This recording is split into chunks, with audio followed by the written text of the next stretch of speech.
Encountering Conventional Crime Fiction by Jacqueline Roy. When I began to write The Gosling Girl, I was faced with a dilemma. In conventional crime fiction, a white detective who is fundamentally good, if flawed, exposes, hunts down, and brings to justice a perpetrator who is fundamentally bad. For Black communities, things are much less clear-cut. Our experiences of the justice system are coloured by a sense of injustice. We are subjected to far more searches than our white counterparts and are far more likely to be convicted of a crime and to spend time in prison. Therefore, I couldn't, in good faith, represent a justice system that is fair and impartial in the novel. How, then, to write it? I decided to make the book a whydunnit rather than a whodunnit.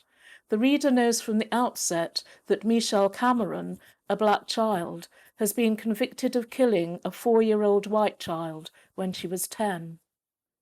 The book begins with Michelle's release from prison, an inversion of the usual convention of crime fiction, where a novel closes with the capture of the perpetrator. In most conventional crime fiction, there is neither an in-depth presentation of the context for the crime, nor an examination of the emotional state of the perpetrator, except in sensationalist terms. I wanted to avoid this sensationalism and instead to present a low-key account of the reasons why Michelle Cameron committed such a terrible crime. I opted to use a third-person narrative voice. In early drafts, whenever I attempted to use the first person, the narrative slipped into melodrama. By using the third-person narrative voice, I had greater control over the emotional energy of the book. Given that I was unwilling to duck the issue of institutional and structural racism within the police service, I also needed a black detective.